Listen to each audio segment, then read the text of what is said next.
Now, if we think of the structural principle of a society which is created and maintained by mutual affection raised to the level of intention, we find that they are principles of equality and freedom. These principles have their origin in the Jewish culture. Ye shall know the truth, and the truth shall make you free. One of the remarkable differences between the Jewish culture and the Greek culture is that the Jew can think of the relation of truth and freedom as a relation between means and end, while the Greek cannot think of this relation. Because there is no dualism for the Jew between theory and practice, he concludes that falsity begets bondage in action, and truth begets freedom. Freedom can be realized only when our intention is in harmony with the nature of the reality of which we form a part. That is to say, when our will coincides with the will of God. But our own nature can be defined or expressed only in our relations to one another. But these relations must be right. Otherwise, we shall not be free. The denial of equality is inherently self-negating. Masters must always depend on their servants. An upper class must always depend on its working class. A wife who is subordinated to her husband is always mistress of the situation. To secure the acceptance of the idea that you are superior, you must in practice become dependent. The motive for power is always a compensation for a sense of inferiority. The claim to superiority is in fact a confession of weakness. These two principles of freedom and equality describe the intentional structure of a truly human society. They are the immediate corollaries of the fundamental law that love is possible only upon the basis of human unity, that love is the only possible basis of human unity. For Jesus, as for every religious thinker, the reality of experience is action, and therefore the world is conceived as an act. God is the ultimate agent, and the world is his creation. History is the continued act of God, and it is in his working in history that God is known. God is known as a worker in his work, and his work is history. The knowledge of God and the knowledge of history are inseparable. Dualism is a denial of action. Action is the embodiment of thought in the material world, the unity of body and spirit. Since action is the realization of intention, to think of history as the action of God is to think of it as the realization of the intention of God. Since God is absolute, it is nonsensical to think that his intention in history will not be realized. For this reason, any statement of what the intention of God in history is also a statement of what will in fact be realized in the future. Thus, the spiritual understanding of the will of God for man is an understanding of what will happen to man in the future. History is the action of God, but it is also the action of men. History is to be thought both as the act of God and the act of man in the world. Now, an act is the realization of intention. But the intentions of man not only do not coincide with the intention of God, but are often in active opposition to it. They achieve something which they did not intend. When men set out to realize an intention which is contrary to the divine intention, they do not achieve it. If the intention is the opposite of the divine intention, then they necessarily achieve not what they intended but its opposite. To act in defiance of the will of God is to intend the impossible. But that does not mean that we have achieved nothing. On the contrary, we have achieved something which we did not intend. Thus, whether our intention conforms to the purpose of God or opposes it, we cannot achieve anything but the purpose of God. The purpose of God is the creation of man as a personal community of free and equal persons. What is thus necessitated is human freedom, or the realization by man of his true nature in the world. There is no antinomy between freedom and necessity, because what is necessitated is freedom. The will to power is self-defeating. It is not the use of power to achieve our ends that is self-defeating, but our will to power for the sake of power. It is only by using power that any end can be achieved. But the will to power is the intention to use power as a means to achieving power. The will to power is necessarily self-defeating, it is self-contradictory. Power should be used as a means, but it should not be used as an end. But we parade the means as the end in order to avoid having any end in consciousness, in order to achieve the means of doing something without knowing what it is that we mean to do. The will to community is the real will of man. Its rejection is unreal. The whole world is to be redeemed through the Jews. Their history is the story of the revelation of the intention of God and the laws of his action in human history. With the completion of this intention comes the call to the Jewish people to accept the will of God as their own, and to act the light to lighten the nations. Their own salvation lies through the salvation of the world. The meek shall inherit the earth. Caesarism with all its will to power must destroy itself, yet in destroying itself it will achieve, against its own will, the purpose of God, a universal community embracing the world, based on equality and freedom. And this, which Rome would achieve in spite of itself, would be the realization of the Jewish intention. And so the meek shall inherit the earth. And now we come to the idea of progress. The notion of progress is totally foreign to the Greek mind and to the Roman mind. For both, the ideal life is stability and permanence, and the idea of perfection is inseparable from the idea of changelessness. The good is that which does not change. The world is infected with unreality and evil, because it is in process of change. For the Greek thinkers, the very idea of change is excluded from the essence of the divine, and the life of God is a life of eternal changeless contemplation of the eternally changeless. In this we see the apotheosis of leisure, the ideal of aristocracy. God is the opposite of the worker. Greek reflection cannot even think of progress. And the same is true of the Roman mind. Over against both stands the inherent purpose of the Hebrew mind, the effort to achieve a universal family, which becomes fully explicit in Jesus. It is precisely the absence of dualism in the Hebrew mind which necessitates the unity of the two elements, which Greece and Rome separate. And in this Jewish conception of the universal family there is immanent the notion of progress. One makes progress towards the realization of an intention, and not otherwise. It is only from the Jewish or religious standpoint that the course of history can be seen as a progress toward a goal. Those who so become co-workers with God can then see history as the realization of a human intention, and themselves as making progress towards its realization. Thus it is clear that the idea of progress can have no other origin than the Jewish one, and that it is essentially a Christian conception which can have no rational basis save in a religious consciousness of the world. To understand the significance of what Professor McMurray tells us about progress, it is necessary to consider progress itself. We speak of progress, yet we do not have a clear idea about progress. What is progress? As the term implies, progress is a movement forward. Movement implies something that moves. Therefore, progress indicates the movement of something forward. How are we to determine whether something moves forward or backward? The answer is by the aim of the movement. If something moves towards the intended aim, it progresses, it moves forward. On the other hand, if it moves away from the intended aim, it regresses, it moves backward. But even when we know the intended aim, we do not yet know whether the movement is progressive or regressive. For though the movement may be towards the aim, yet the aim itself may be regressive. In that case, the progressive movement towards the aim is really a regressive movement. Therefore, to know whether a movement is progressive or regressive, we must first know whether the aim itself is progressive. How, then, can we determine whether the aim is progressive? The answer is by the destiny of history. If the aim is towards the destiny of history, then the aim is progressive, and so also is the movement towards that aim. And in the opposite case, the aim and the movement will be regressive. But to know whether an aim is progressive or not, we must first know what the destiny of history is. Now, as stated before, only the Jews knew what the destiny of history is, and this destiny is the kingdom of God on earth, that is, a human society resting on universal communism. And only the Jews sought to realize this destiny of history. Since only the Jews knew of the destiny of history, and since only they endeavored to realize it, it necessarily follows that only the Jews knew of progress. Thus salvation is of the Jews.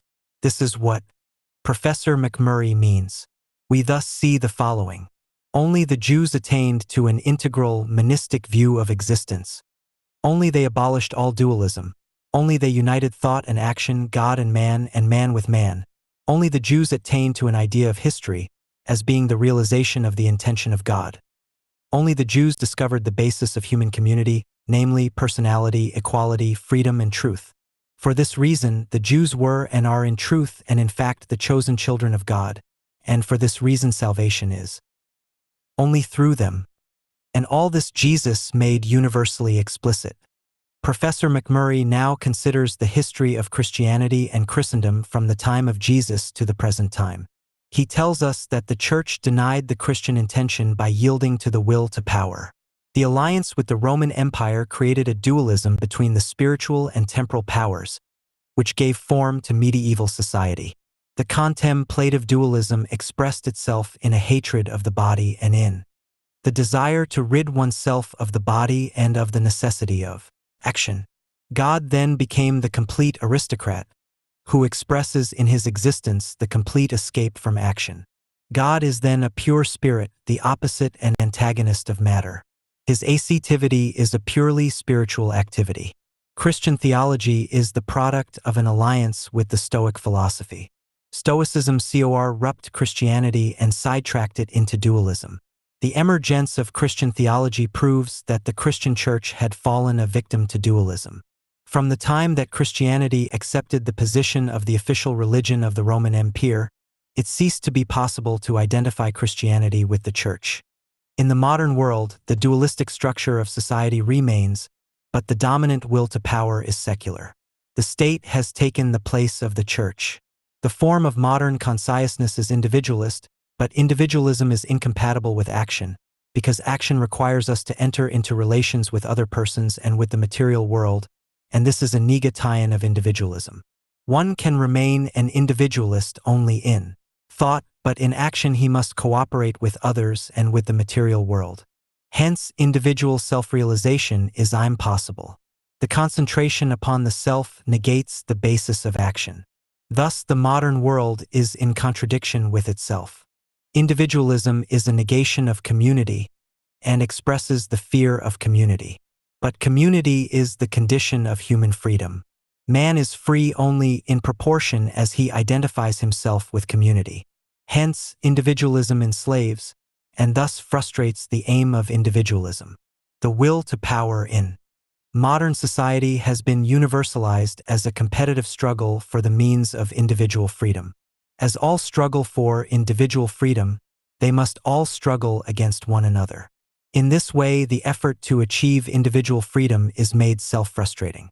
It necessarily achieves the opposite, and the more intense the effort is made, the more complete is its frustration. The more men endeavor to achieve individual freedom, the more enslaved they become. Thus men fall under bondage, and their effort to attain freedom is an effort to escape from themselves. A self that has become its own end is in bondage to itself, and cannot escape from itself. In its effort to save its own life of freedom, it loses it. Egocentric freedom is self-negating. The individualist struggle for freedom is a struggle to escape from work. The demand that every man should be free means to the individualist that every man should be free to escape from the necessity to work.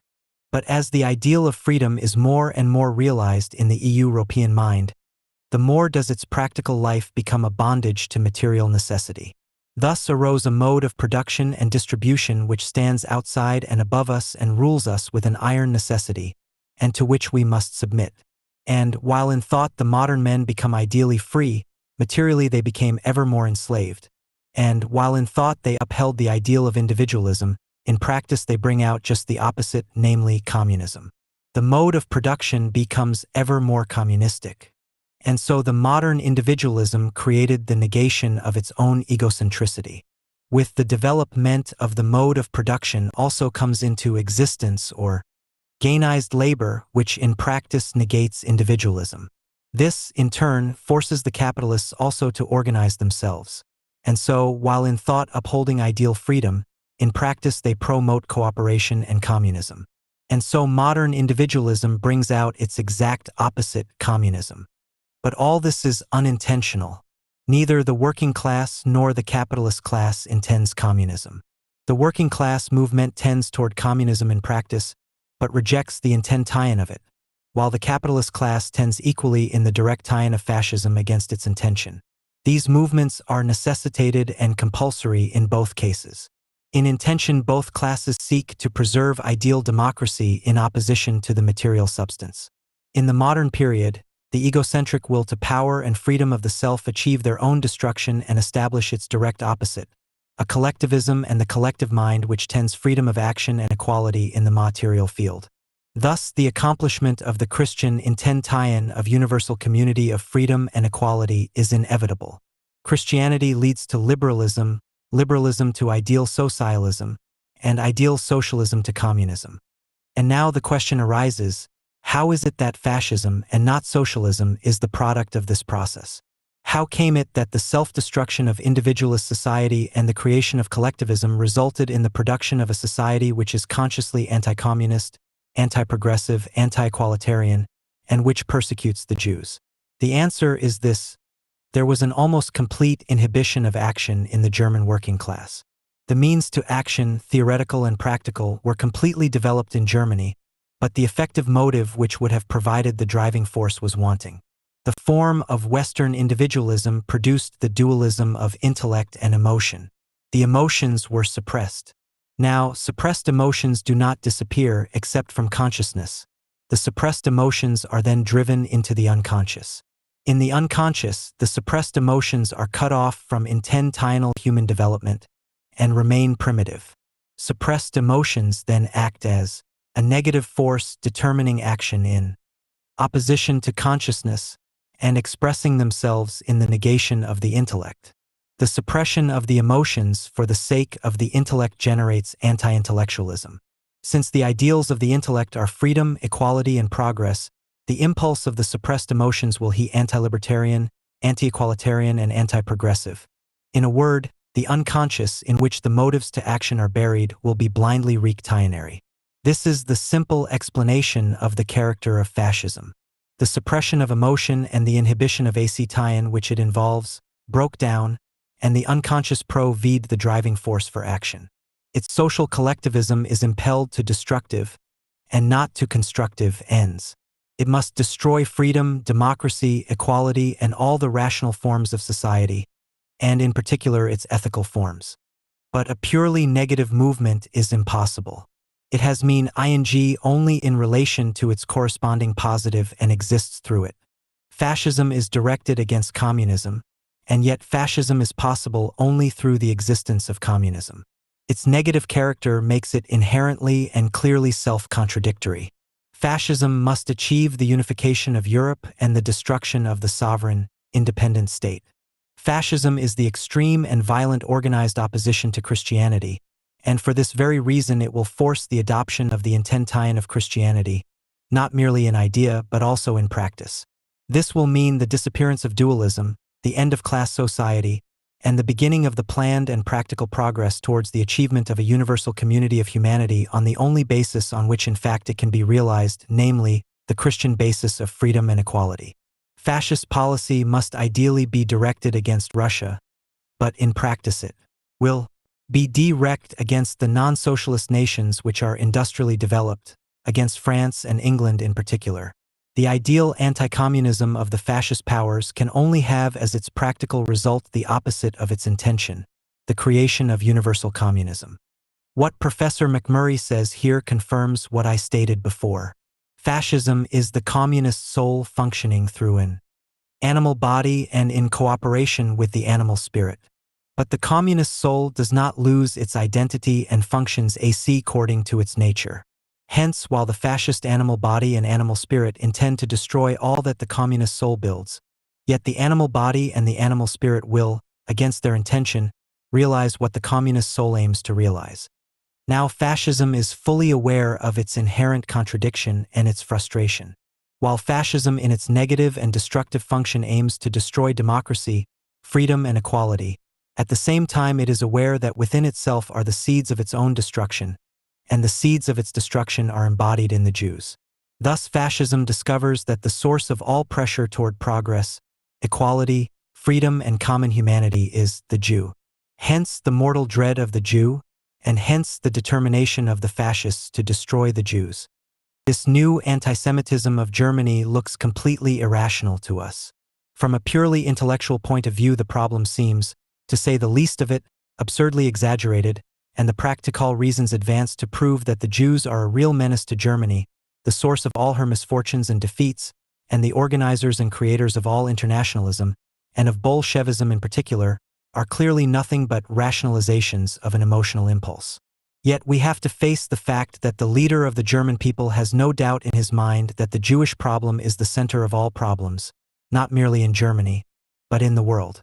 It is useless to dismiss this as an illusion, because if it is, it demands explanation. But it is no illusion. It is the truth. Hitler's declaration that the Jewish consciousness is poison to the Aryan races is the deepest insight that the Western world has yet achieved in its own nature, and his capacity to realize this is the proof of his genius as well as the secret of his power and of the curious fascination which his personality exerts. One has only to attend to the form of the statement to see that it is not the practical power or wealth of the Jews that he fears, but the char actor of the Jewish mind.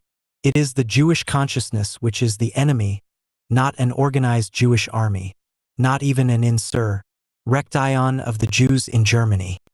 It is the hidden penetration of the Jewish spirit into the Gentile mind that is the danger. And it is a danger because the Aryan mind cannot resist it, but must succumb. The task is to extirpate the influence of the Jewish consciousness upon the world. At all costs the leaven must be got out of the lump, or very soon the whole will be leavened, and the result will be the anal end of the Aryan pagan tradition. Europe will be false to itself that it will create a universal communism, which will destroy blood and race as the basis of civilization, destroy the beauties and the heroisms of the struggle for power, deny the natural superiority of the white race, and of German in particular, and produce universal equality and brotherhood. The Jewish spirit is not merely under the illusion of these ideas. It is the force, in the world, which creates them in idea and compels the rest of humanity to achieve them in practice. I need ask for no greater testimony to the truth of the whole thesis of this book than Hitler's. His inspiration corroborates my own pedestrian reflection. The only difference between us is that his will and mind respond to the truth in different ways. The thought of the triumph of the Jewish consciousness fills me with joyous exhilaration, while it casts Hitler into the depths of despair. For Hitler, the Jewish consciousness is a poison. I have learned from the greatest genius of the Jewish race to recognize it as the water of life. My own conclusions are of little account. I claim no real originality in them. I have merely held on to the essence of Christianity as the process of the world destroyed its official trappings of theology and church organization. What fills me with excitement is to find that the leader and symbol of one of the greatest peoples of Europe corroborates the prophecies of Jesus in his passionate opposition to their fulfillment. What, after all, in plain fact, is the influence of the Jewish consciousness upon the Aryan races? The answer is Christianity. Christianity is, as a matter of history, the Jewish contribution to the Western tradition. Germany is part of the effect of the Jewish consciousness upon the world.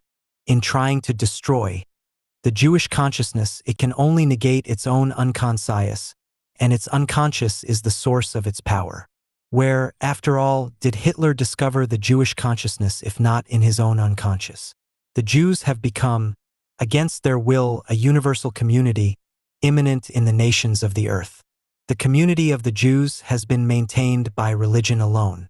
This in itself proves that human community is not created or maintained by common attachment to the soil, nor by common devotion to a leader, nor by economic or political organization, nor a complex of cultural traditions of a secular kind.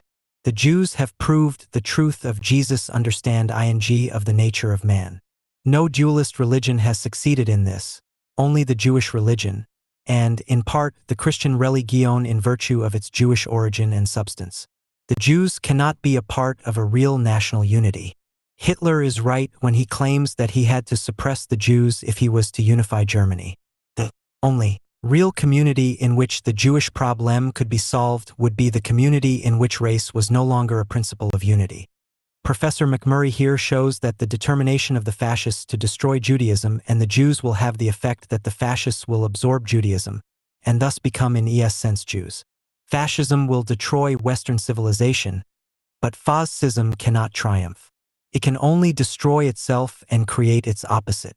Fascism depends upon the Jewish consciousness which it opposes, and it develops in the world, through its own negativity, the negative form of the Jewish consciousness, in its rejection of its own Christian substance. but by securing the triumph of the Jewish consciousness it universalizes it. And in its development it must negate the negation and achieve in the world as a whole the triumph of the positive reality of the Jewish consciousness, which is Christianity. It is the inevitable destiny of fascism to create what it intends to prevent, the socialist commonwealth of the world. The fundamental law of human nature cannot be broken. He that saveth his life shall lose. The will to power is self-frustrating. It is the meek who shall inherit the earth. 118. The foregoing gives a good idea of the philosophy of Professor McMurray, as he presents it in the book, The Clue to History. I repeat my advice to every intelligent Jew and every intelligent Christian to read this book carefully and thoughtfully. For the book itself contains far more than what I conveyed in the foregoing. It now is clear that the philosophy of Professor McMurray is in entire accord with my philosophy, which is the basis of this program. By the mouth of 2 witnesses, or by the mouth of 3 witnesses shall a matter be established. To me it is a great comfort and assurance that I am not alone in my philosophy. A great revolutionary transformation of society takes place all over the world. It is an economic, political, intellectual, and spiritual transformation. All things testify to the fact that the eternal intention of Jehovah is coming to realization. And the Jews should be the first ones to identify themselves with this revolutionary transformation of human society. For historic reasons, the Jews never made a serious endeavor to understand Jesus and his doctrines. And thus it came to pass that the Jews remained ignorant of one of the most important events in their own history. On the other hand, the Christians could not understand Jesus and his doctrines. The result was a Christianity which was not that of Jesus. The Jews were right in rejecting this Christianity and the Jesus that the Christians created. But now that the real Jesus has come to life again, now that his true doctrines have been revealed, the Jews should be the first to accept the real Jesus and his true doctrines. For Jesus is blood of their blood, and his doctrines are soul of Judaism. Jehovah the Father had 2 sons, the older brother, the Jews, and the younger brother, the Christians. The Christians received their share from Jehovah at once, while the Jews wait to receive their share in the end of days, when the kingdom of God will be established on earth. The Christians wasted the treasures which they received from Jehovah on harlots. They became so poor intellectually and spiritually that they were compelled to take care of swine. But now that the Christians attain to self-consciousness and return to Jehovah, the Jews should embrace them as their brothers, and together with Jehovah rejoice that the Christians came to life again. This is the intention of Jehovah, and the Jews must conform with his intention. If the Jews honestly, sincerely, and openly accept Jesus and his doctrines, they will do their share in removing the antagonism between themselves and the Christians, and this will give moral strength to the Christians to meet the Jews as brothers. By this both will be regenerated and both will benefit. But the question arises, will the Jews and the Christians now willingly identify themselves with the will and intention of Jehovah? This brings us to the problem of problems, and this problem I shall now consider. 119. Before I take up the problem for solution, I must answer a few relevant questions. First, was Jesus a Jew? For nearly 2,000 years, the Anti-Semites hated the Jews because Jesus was a Jew. And now the Anti-Semites are endeavoring to prove that Jesus was an Aryan. Now, the Jews would gladly make of Jesus a present to the Aryans. If the Aryans would atone to the Jews for the 2,000 years of suffering which the Aryans inflicted upon the Jews because Jesus was a Jew.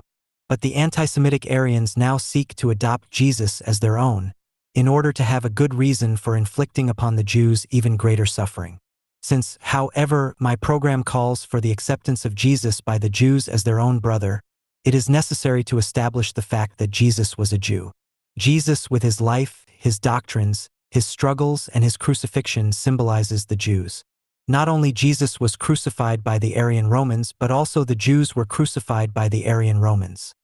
Not only Jesus was resurrected, but also the Jews were and will be resurrected.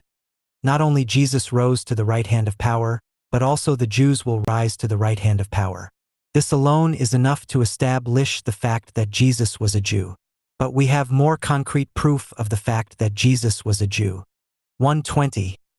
What is necessary to be a Jew? All that is necessary is that one should identify himself with Judaism. We already saw that Judaism transcends race, color, blood, and birth. No matter what may be the race, color, blood, or birth of a man, once he embraces Judaism and identifies himself with it, he is a Jew to all intents and purposes. On the other hand, one may be the son of Moses or David. If he renounces Judaism, he ceases to be a Jew. Hence, the question whether Jesus was a Jew depends upon the answer to the question. Did Jesus identify himself with Judaism? But before I give the answer to this question, I want to call attention to the facts which prove that Jesus was a Jew by race, color, blood, and birth. First, the New Testament tells us most explicitly that Jesus was a Jew by race, color, blood, and birth. The New Testament tells us that his parents were Jews. Then the New Testament traces the genealogy of Jesus to David and Abraham. Now, the authors of the New Testament were unfriendly to the Jews and Judaism, and some of these authors were even enemies of the Jews and Judaism. Hence, it was not the intention of these authors to flatter the Jews and Judaism, but their intention was to tell the truth. Next, the New Testament represents Jesus as being thoroughly Jewish. His language, his behavior, his associates, his struggles, and his aim, all were organically and indissolubly bound up with the Jews and Judaism. Then we have this important fact. For nearly 2,000 years, countless millions of Christians believed that Jesus was a Jew, and this belief continued from the beginning down to this day. Finally, we have this most important fact, namely, Christianity is absolutely impossible unless upon the basis of the fact that Jesus was a Jew. Christianity is rooted deep in the past history of the Jews and Judaism. If ever the Christians convince themselves that Jesus was not a Jew, then Christianity will entirely disappear. These facts, individually and collectively, absolutely prove that Jesus was a Jew. May there come a billion scholars and write billions of books to prove that Jesus was not a Jew, all their efforts will be absolutely futile, for they will never prove that Jesus was not a Jew. But all these facts only relate to the physical Jesus, which is not very essential. Essential is the spiritual Jesus. The question of real and decisive importance is this: was Jesus identified with Judaism? This, then, brings us to the consideration of the nature of Judaism. What is Judaism? It is strange that after thousands of years of the existence of Jews and Judaism this should be asked now. And stranger still it is that thus far no attempt was yet made to define Judaism. Here is the definition of Judaism. Judaism is the perception of the destiny of mankind, which destiny realizes itself upon the basis of the eternal and infinite law of equivalence in accordance with the law of dialectics. From this will follow that one who identifies himself with the destiny of mankind and endeavors to realize it is a Jew. Now, the realization of an aim implies means and methods. Now, while the means and the methods are essential to the realization of an aim, they do not form part of the essence of the aim itself. And so, while the aim cannot be changed, the means and the methods for the realization of the aim may be changed, and often must be changed, to meet the changing requirements and conditions of life. All commandments, laws, ordinances, rituals, and practices that are associated with Judaism are only the means and the methods for the realization of Judaism. Hence, while Judaism itself cannot and will not change, the commandments, laws, ordinances, rituals, and practices, which are only means and methods for its realization, Judaism can change and often must change to meet the changing requirements and conditions of life. When the changed conditions of life require a change in the means and the methods for the realization of Judaism, and the means and the methods are not changed, then the aim of Judaism will be frustrated. Now, the aim of Judaism is to realize the destiny of mankind. This aim cannot and will not be changed, for the destiny of mankind was predetermined by God from eternity unto eternity. And no matter what may come to pass, races, nations, states, and empires may come and go, the predetermined destiny of mankind will inevitably be realized. What is the predetermined destiny of mankind? This is the kingdom of God on earth. What is this kingdom of God on earth? It is a human society resting on universal communism. A human society means a society of morally autonomous free persons. It means persons who have attained to explicit reason and who then act in accordance with the guidance and dictates of reason. Such persons are morally autonomous and free. But such society can arise only on a foundation of universal communism. Since such society never yet existed, it follows that until now there were and still is only a materialistic society, and not a human society. The aim of Judaism is to realize this inevitable human society resting on universal communism. 122. Now, open the Bible and begin to read from beginning to end. You will see that the realization of the kingdom of God on earth is the soul and essence of Judaism. As soon as Abraham perceived Jehovah, Jehovah told Abraham that he will make of him and of his seeds a blessing to all the nations and peoples on earth.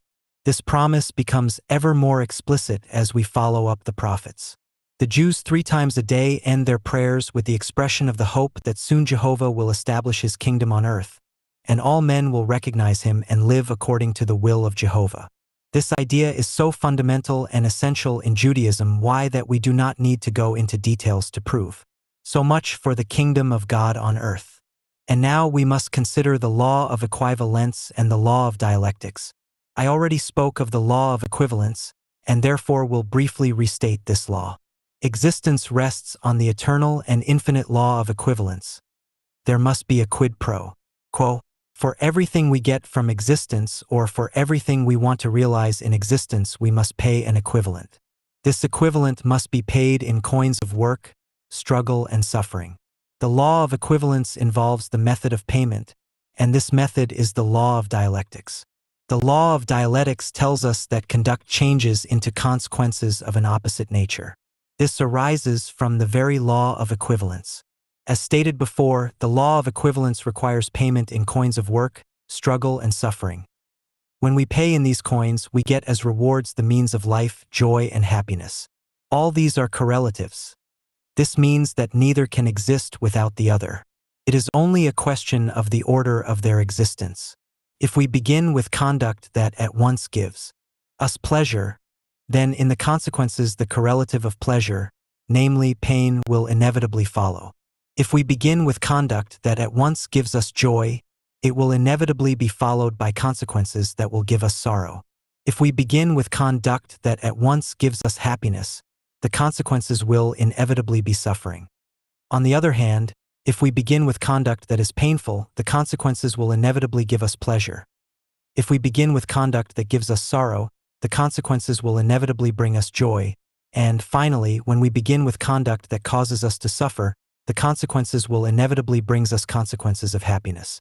Nothing in existence can change this relation, because this relation rests on the eternal and infinite law of equivalence, which is the eternal and infinite nature of the Absolute. From this follows that the predetermined destiny of mankind presupposes the prior work, struggle, and suffering of mankind. The kingdom of God on earth mankind will earn with infinite work, struggle, and suffering. Knowing this, we already know the whole history of mankind, past, present, and future. 123. The Bible from beginning to end teaches nothing else than this law of equivalence as it works out through the method of dialectics, and the aim of the Bible is the kingdom of God on earth. Let us briefly point out the way the Bible teaches this eternal and infinite truth. We will begin with the story of the tree of knowledge of good and evil. Jehovah Elohim commanded Adam not to eat from this tree. For the day that he will eat from this tree he will die.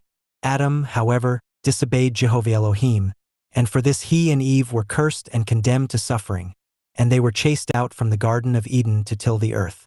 Hundreds of thousands of scholars and theologians wrote about this story, and the result of all their infinite labor was that they declared this story to be only a myth. How tragic! Here mankind were revealed the eternal and infinite law of dialectics and its basis the law of equivalence, and yet mankind did not understand it. What does the Bible tell us here? This we shall presently see. The tree of knowledge of good and evil is reason, for it is only reason that distinguishes between good and evil, between right and wrong. Reason is the faculty that raises man above the animal.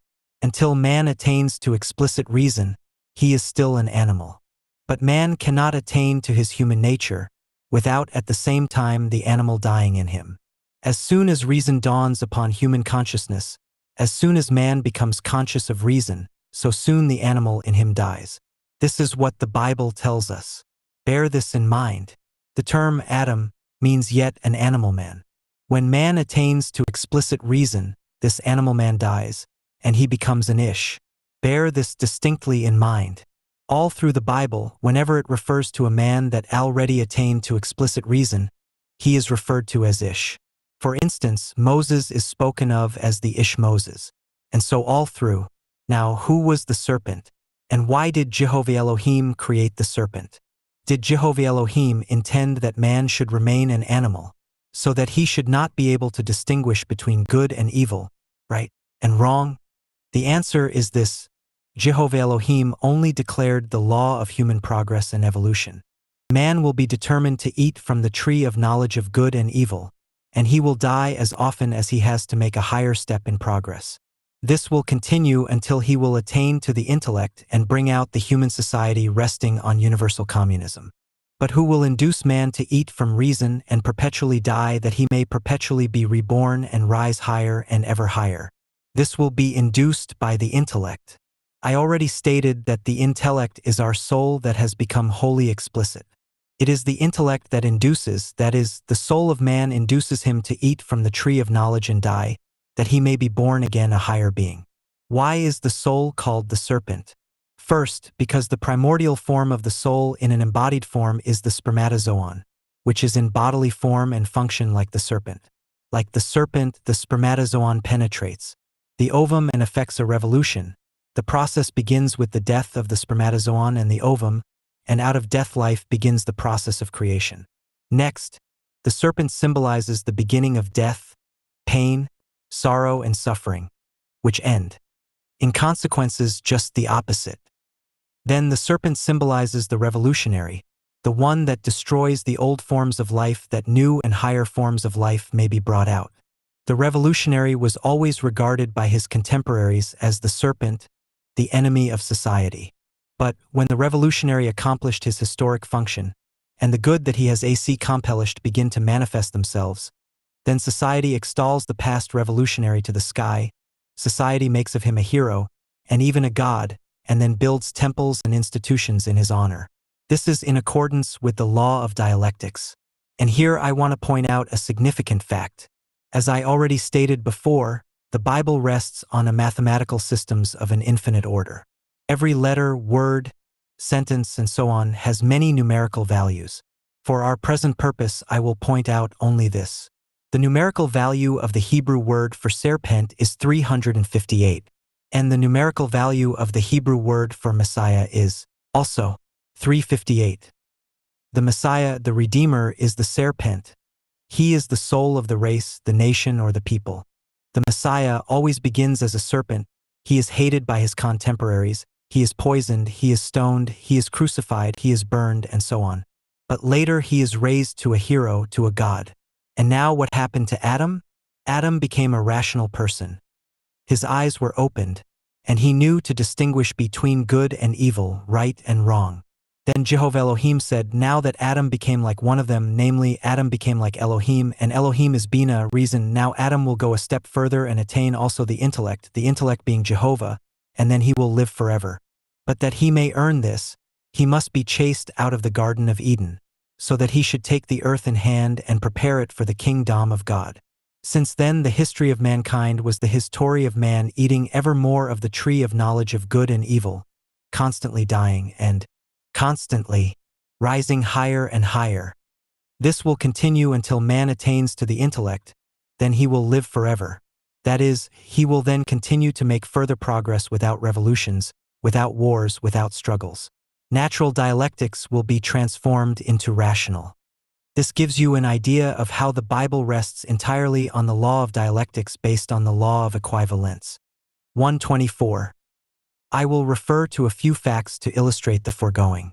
When Jehovah entered with Abraham into the covenant, Jehovah promised that his children will inherit the promised land. But before his children will be entitled to enjoy the promised land, which is really the kingdom of God, they will have to be slaves in Egypt for 400 years. Egypt means oppression. The Bible has reference not to the country that is called Egypt, but it refers to the whole world of mankind still living under the oppression of material necessity. Only after the children of Abraham will have been enslaved and oppressed during all the time of the reign of material necessity, only then will they enter into the promised land and enjoy it forever. After that, the whole history of the Jews was a history of frequent dying, that they might be reborn again and again, and thus rise higher and ever higher. It was this frequent dying of the Jewish people that preserved the Jews and their pristine youth, vigor, and progressiveness. If the Jews had not frequently died, they would have become petrified, fossilized and mummified as the Sudras and the Falahin or the Coolies. And now I will refer to a few sentences, out of the tens of thousands that abound in the Bible, showing the recognition of the law of dialectics. To the meek the earth shall belong. To become the owner and master over the earth, one must become first meek. The proud and the haughty cannot and will not inherit the earth. Those that sow with tears reap with song. This is another recognition of the law of dialectics. I thank thee that thou hast afflicted me, for that was my salvation. The stone that the builders despised became the chief cornerstone. Again, as soon as the Jew is born, he is made to bleed, and he is told that in bleeding thou shalt live. The Jew must constantly bleed that he may live forever. The foregoing, which could be multiplied indefinitely, show the true nature of Judaism. Judaism has only one aim: to bring mankind to the kingdom of God on earth. But this aim can be realized only in conformity with the law of dialectics, which is the method of the law of equivalence. Since the kingdom of God on earth will be a kingdom for men, it follows that the supreme concern of Judaism is the relation of man to man. For this reason, Judaism always insisted ever more and more, and will forever insist upon justice, honesty, righteousness, equality, freedom, love, and the like. We now can understand the definition of Judaism. Judaism is the perception of the destiny of mankind, which realizes itself in accordance with the law of dialectics upon the basis of the law of equivalence. And he is a Jew who identifies himself with Judaism, that is, one who endeavors to realize the kingdom of God on earth. Why do I state Judaism is the perception? Why do I not say that Judaism is the commandment of Jehovah? Do I separate Judaism from Jehovah? These questions I will answer a little later. And now the case tie-in presents itself. Did Jesus identify himself with Judaism as thus defined and explained? This we shall presently see. 125. The teachings of Jesus begin and end with the kingdom of God on earth, and all through the kingdom of God on earth is the aim and purpose of the New Testament. It is not necessary that I should support this statement with citations from the New Testament. And now we come to the law of dialectics and the law of equivalence. Jesus, more than his predecessors, expressed these laws most explicitly and most definitely. I will refer to a few statements of Jesus. Whosoever will come after me, let him deny himself, and take up his cross and follow me. For whosoever will save his life shall lose it, but whosoever shall lose his life for my sake and the gospel's, the same shall save it. Unless a corn of wheat fall into the ground and die, it abideth alone. But if it dieth, it will bring forth an abundance of fruit. The first shall be the last, and the last shall be the first. If any man desire to be first, the same shall be last of all and servant of all. Seek ye the kingdom of God, and all these things shall be added unto you. The kingdom of God, this is the human society resting on universal communism. To live in the material world, we need the material means of life. We must have food, clothing, shelter, and many other material. Yet we may be in possession of a mechanism of production capable of supplying to the human race a superabundance of the material things. Yet we shall destroy ourselves and the things, be miserable and suffer. But let mankind strive after the kingdom of God on earth, and they will enjoy an abundance of the material things of life. And so, by striving after the kingdom of God, which is an ideal to be realized in the future, mankind will already in the present enjoy the material things. Resist not evil. Whosoever shall smite thee on thy right cheek, turn to him the other also. Considered from the social viewpoint, this is an immoral rule, for it encourages crime. But there is a deeper view which concerned then the Jews most vitally. The Jews were then exploited and oppressed by the Romans. It was very hard to bear the exploitation and oppression. The Jews were in a state of revolt. What were the Jews to do? Should they bear the exploitation and oppression, or should they rise against the Romans? Jesus advised the Jews to bear patiently, for the misuse and abuse of power is self-destroying. The Romans were bound to destroy themselves by the misuse and abuse of power, and the Jews would in the end triumph over the Romans. This was what Jesus meant. He did not lay down this as a rule of social life, but as a rule for those that are exploited and oppressed by a superior power, to rise against which would mean only self-destruction. As, indeed, it proved in the case of the Jews soon after the death of Jesus. Next, Jesus tells us, "Love your enemies, bless them that curse you, do good to them that hate you, and pray for them that despitefully use you and persecute you." This is a severe test. One can bear exploitation and oppression. One can bear to be tortured in body and mind, but it is almost impossible to love an enemy or pray for them that persecute us. And yet, the law of dialectics tells us that this is the only way that we can overcome an enemy, or a persecutor. Suppose we consider the present situation that confronts the Jews. Suppose we tell the Jews that they should apply this rule in their attitude towards the German Nazis. It will be far easier for the Jews to suffer and die than love the Nazis and pray for them.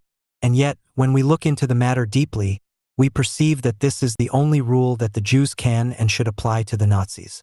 The Jews are physically so helpless that they can do absolutely nothing against the Nazis. The Jews want that the Nazis should cease to hate and persecute the Jews, but how can this be achieved? There is only one way, and the way is that as stated by Jesus. If I want that an enemy should stop hating me, I must first love him. It is very hard and painful for me to do, but this is the only way that I can make of my enemy a person who at least should not hate me. But why pray for him that persecutes me? This is a deep insight into the law of dialectics. Let us again consider the Nazis. The Nazis brought upon the Jews infinite suffering. Viewed from this aspect, the Nazis should be hated and detested as monsters and fiends. Yet there is another aspect to the matter. The Nazis brought upon the Jews infinite misery and suffering, but they also, and against their intentions, brought to the Jews infinite good. The Nazis regenerated the spirit of the Jews. They aroused in the Jews their Jewish consciousness, and awakened in them the love and loyalty to Judaism, which in most cases was fast asleep, and in many cases was almost entirely dead. Prior to the advent of Nazism in Germany, the Jews in Germany were on the verge of extinction. If that situation had continued for a century, the Jews in Germany would have been completely lost. And the same, to a lesser extent, was also true in all other countries. But Nazism put a stop to this suicide of the Jewish people. The Jewish people resurrected and is becoming stronger from day to day.